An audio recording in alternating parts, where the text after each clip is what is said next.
Hey guys. Hello! So we're hanging out here under the studio desk. Most Tymkrs videos are shot right about there. But we were working on the pit on the floor here. Last time we had an update, we had ran this 12 channel audio cable. Here, Addie, you hold the camera. Okay. And rabbit hole this Friday, I drilled holes in one of these blank panels and put a bunch of jacks in there, and Addie just finished soldering it up to the snake. Yep. So there's our first 12 channels all in place on this end of things. And we also finished up the power down here. There's now a this is essentially an extension cord that runs all the way over to the main studio, so that anything that's plugged in from it shares the same ground line with whatever is hooked up on the studio equipment. Mm-hmm. And that's to avoid ground loops. Yeah, right.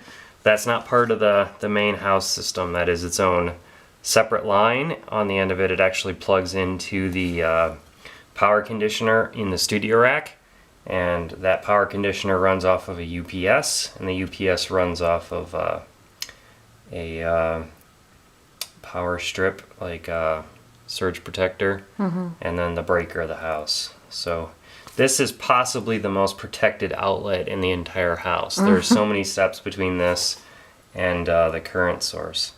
Alright, so anyway, we're going to get this guy installed here, and we'll be back. Quit screwing around, Eddie.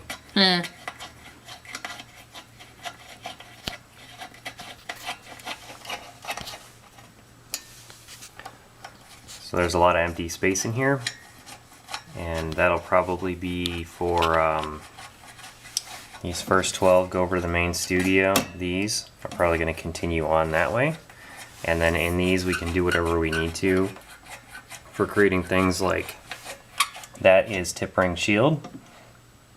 You may want to jump that to an adapter that changes it from tip ring shield into left and right stereo, right? Things like that. Having the splitting functionality over here is useful. Yep. That way I don't need as many channels on the other end.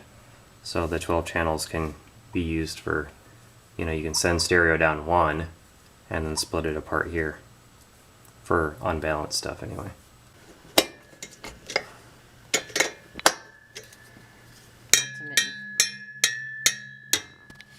Musical.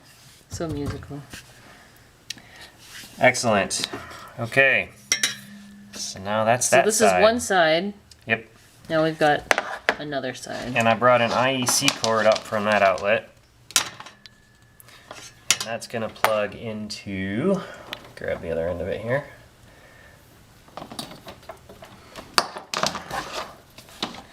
This.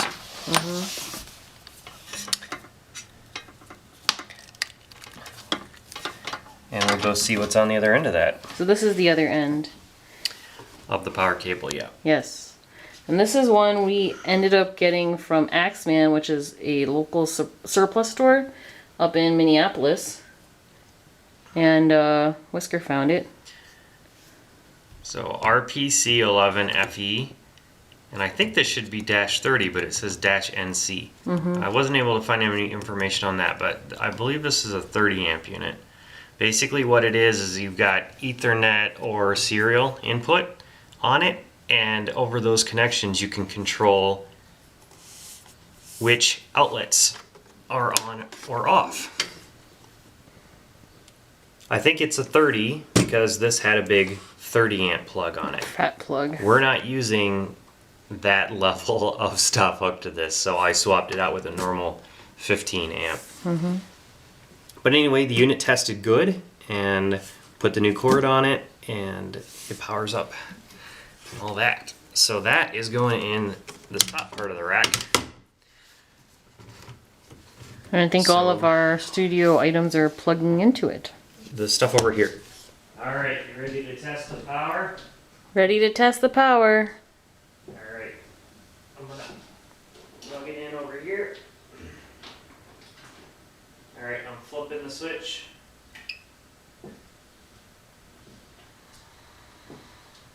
Lights are on. Looks good.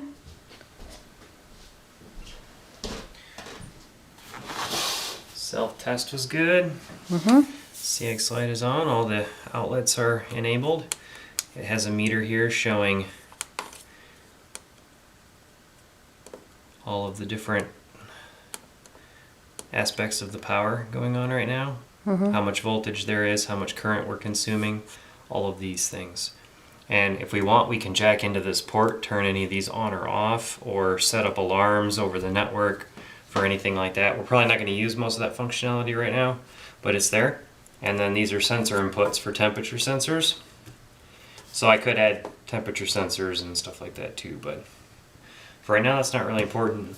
Did you show that this all powered up as well? So we got headphone monitoring for sitting here at the studio table and being able to hear live whatever's going on. And this is the stuff we're getting ready to film at the moment. Okay, so here's the patch bay on this side. Channel 1 is microphone A, which is my side of the desk. Channel 2 is microphone B, which is Eddie's side of the desk.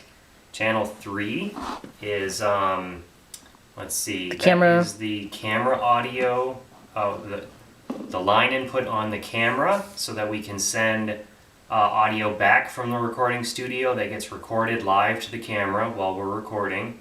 And channel 4 will be the headphone return, so that we can have in-ear monitoring over here of our microphones and any audio that's coming back from the recording studio, so we know exactly what's being recorded. Here's a little converter box that goes from patch cables, which were convenient to put in the floor, over to XLR cables, which are convenient to use with the microphones. This was set up for a different snake, so on the camera return we have a 1/4 inch jack just soldered up to a line that has an 1/8 inch plug on the end of it. That'll get swapped out for just having a 1/4 inch plug on the end of it, so it can patch right down into the bay. Alright, so up here we have the underside of the desk rack, and this guy here is the headphone distribution amplifier. So we get stereo headphone return from the recording studio, comes in here, and then we can get 4 headphones out of it here at the desk. And this is the back of the power control unit, and I've got some stuff plugged in here. Power for the headphone distribution amplifier, power for the live monitor, the television set, power supply for the camera, power for any electronics on that we're filming that need 7.5 volts DC, and power for anything that we're filming that requires a USB power supply. So that's the top of those units, and we added some rack blanks in here. Eventually this will be a big control panel for controlling camera options and things like that. Right now it's just rack panels taking up space. So the microphones are up here. This is Addie's side. That's my side over there. Right now we're getting ready to film some ProtoSynth MIDI stuff, so that is set up. And our filming happens on the camera, which is all bolted to the wall there. And you've got the audio from the recording studio feeding up to the camera, so it can record professional level audio from the microphones and things like that. This is an HDMI cable that runs to a monitor for live monitoring. These are all not implemented yet, but we'll be using them. This is like a serial control bus for controlling all of the aspects of the focus, aperture, white balance, and all that stuff on the camera live through serial. And this is the camera's power supply, which should be wrapped around there, Eddie. Stress relief is important. Alright, and we're live monitoring that camera presently over here on the big monitor. So we can see live whatever the camera is seeing. It's very nice. Bloop, bloop, bloop, bloop, bloop, bloop, bloop, bloop. Let me actually, this should be on number 16, yeah. So there's me controlling the outputs of that chain of lights there from this. Fancy. Okay, so yeah, that works. And what we get is that you can see live what's happening, and you're talking into these microphones. And these are fan-empowered studio mics. And they run all the way over the recording studio through that new patch system, and the audio from those preamplifiers, those professional preamplifiers, comes back all nice and pretty up to the camera. So it's recording in 1080p RAW or ProRes with line level, professionally preamplified condenser microphone audio from really good mics with windscreens and all that. So that's how we're able to get such great quality on our top-down view stuff, because we got good mics right in our face and the camera's all locked off and focus set very carefully. And check out the focus lines on that screen there. If I change the focus here, you can see it goes green when things are in focus, so we can tell. And if I adjust the aperture here, you can see that if things are overexposed, they get stripes on them. And you can see the histogram changes as well as we adjust it. That's that little spectrum down there. We want that to be as wide as possible, so I'd pick right there. I'd set my focus and we'd be ready to rock. And roll. All right, let's check the other side of the patch bay. Get that installed. All right, so on this end, we've got the other half of the patch bay. We didn't have all insulated jacks, because these are what we actually keep in stock nowadays. These aren't insulated, so we'll probably have to swap them out later. But we're going to be redoing this end anyway when I redo my desk, so no big deal. And the new panels will be like wood or Bakelite, so those are insulated anyway, so we can still use the same jacks. Okay, this is the recording studio side of things. We've got the existing patch bay here. This patches into microphone preamps, compressors, equalizers, anything in the studio that you might want to have access to. Including a tape deck. Yes, tape deck and a turntable, 2 preamps. Isolation transformers. There's a 8-to-2 passive mixer that's accessed through these. Yeah, there's just an endless array of things in this, and I'm the only one who knows where any of them are because nothing is labeled. Alright, so this is the new one that runs over to the studio floor, and we're just going to put it in this bottom space for now. I'm sure later this will all be very different, but this is close enough to that we shouldn't have any problems. And I'm just going to sort of slide the loop back in here, try to keep the tension off as much as I can.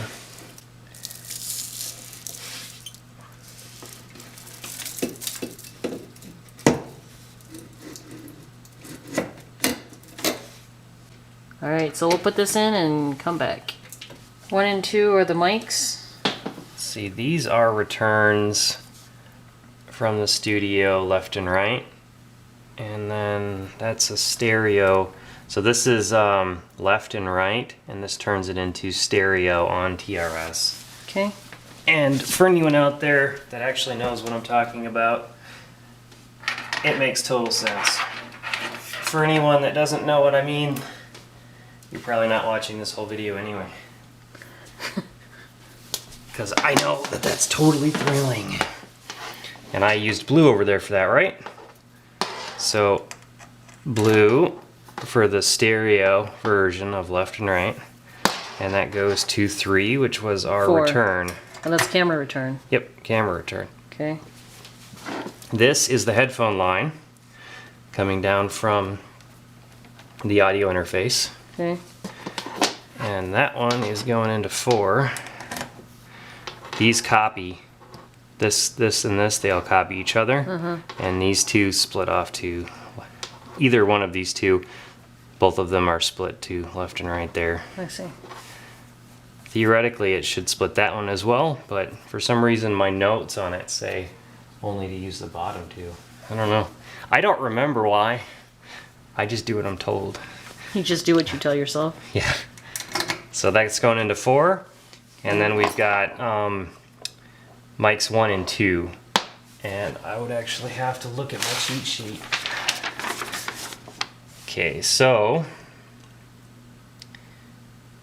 it should be the ones that are unplugged phonos. So that's here and there. If you unplug those, it puts the turntable onto the mic inputs on channel 1 and 2 of the input audio interface. But if you plug something into these, it puts that instead. That's useful. Yeah. So when I'm actually using those microphones, I patch between these two and these two. Okay. Which I need to track down some patch wires for. We're gonna go with yellow and green. So yellow and green here. Yellow and green connected over to those microphones. So the mics in the studio are on the other end of these plugs. And over here, the microphone preamp inputs 1 and 2 on my input audio interface are on these plugs. And that happens to be over here, way up in this guy. Because there's another big snake that connects the whole back between racks here. Cool. So I'm going to power on the audio interface and we will go check down there and see if we've got live back. I just need a cable for plugging in the headphone return to the distribution amplifier. So we got that plugged in there, and I'm going to patch the other end down into the bay on the floor. Okay. Probably go around this way though. Always try to patch through the center of racks rather than around the ends. Makes it easier to move the table when you're done.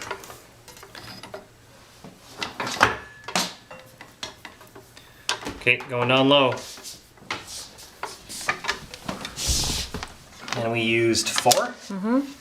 Alright, so that should be a stereo cable. I only had a TS cable or a mono cable handy, but we're just checking things, so it'll be fine. Okay, so we're talking into our mics. They're being passed through the new snake, through the floors and the walls, over to the recording studio, into those preamplifiers, returning through the camera return line through that snake, and being passed up to the camera, and you can see that the camera is indeed hearing it there. We've got live bars on screen while we record. And no doubt the audio sounds much better than what you're used to. No, we're using the camera audio off of the Canon for this, because this is a Wrkshp video.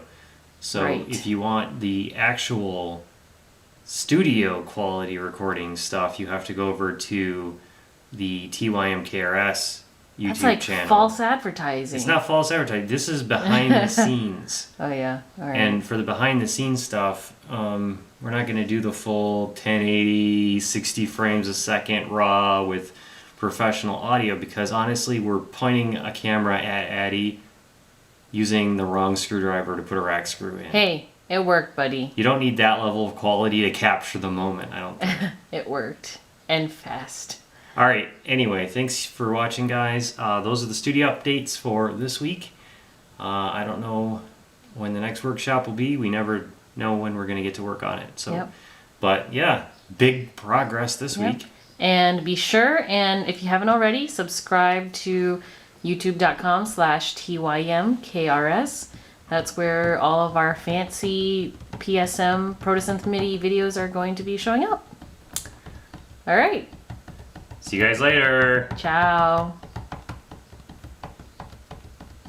You having fun there?